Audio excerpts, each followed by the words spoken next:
A movie that made 80s action movies what they are today. First Blood. So First Blood came out in 1982. 1982. Yeah, 1982. It stars Sylvester Stallone as John Rambo. The very first performance that he's ever done is John Rambo. And John Rambo's been out of the war for about 7 years. He was in the Vietnam War. And now he's on the road. He just passes by this town. Then Sheriff William Teasel, otherwise known as Sheriff Dickhead, arrests him for... What did he arrest him for? I have no idea. But then he's tortured in prison. It gives him flashbacks of the Vietnam War when he was in prison there. He escapes, and now it's a manhunt movie. And one of the best manhunt movies that I've ever seen. And also, I learned one thing from this movie. If John Rambo asks to surrender, you're going to want to take that, because if you refuse it, you're going to regret it. Now, from what I hear from a lot of movies, whenever they focus on a character who's been out of the game for so long, and then there's this one guy that says, "You're the best, I've read your work, you've done all this stuff," and whatnot. This does happen in the movie, but it happens after we see Rambo in action.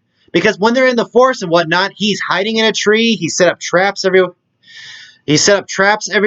and whatnot. They're still trying to look for him, and he's just looking out at them. He is an expert in survival on a battlefield, so he's a force to be reckoned with. Then after all that comes down, John Rambo says one of the best things I've ever heard in this movie. "Don't push it. Don't push it, or I'll give you a war you won't believe."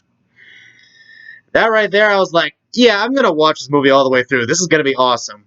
But Sheriff Teasel is not gonna give up on it so easily, so he brings in who knows how many people to try and hunt down Rambo, and then Colonel Samuel Troutman, John Rambo's colonel, comes in and explains to him exactly what I said, how Rambo is the best. He has learned to survive who knows how long without food or water. He can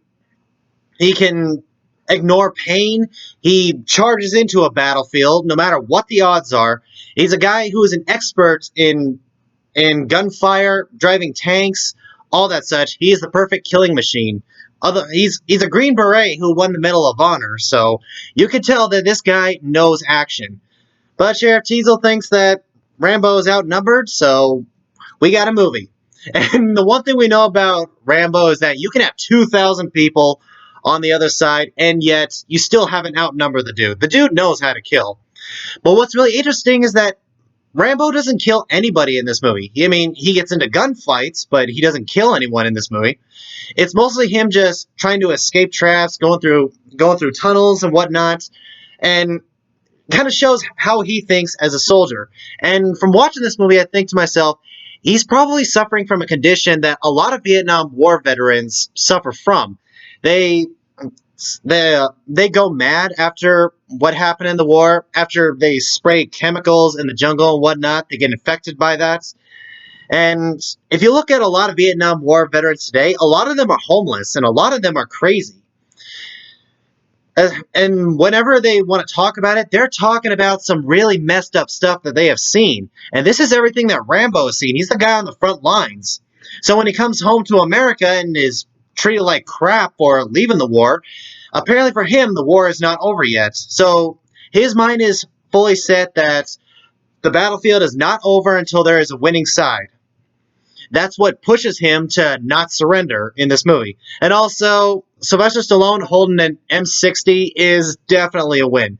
Of course, I prefer the 55 caliber turrets from the fourth movie, but I'll get to that later on. So guys, in the end, First Blood is a really tense and really fun action movie. I definitely recommend it. It is by far one of the best Vietnam War movies that I have ever seen. Even though it doesn't take place in Vietnam, it still technically is a Vietnam War movie. So I will say First Blood is definitely legendary. So guys, First Blood, have you seen it? What did you think about it? Whatever you thought, comment below, let me know, and I'll see you in the next video. Also, I had to bring this up because, well, people have been asking me about this. I have read your comments. I have heard the movies that you guys want me to review, such as one of my subscribers wants me to do Apocalypse Now and Born on the 4th of July. And although I really want to see Born on the 4th of July, I don't have it. And also, the streaming sites are really expensive. And I have not seen Apocalypse Now for who knows how long. So I want to watch that again, then review it, because I don't want to bullcrap anybody on my channel. But keep in touch. I'll bring them up once when I see them, and I'll see you in the next video.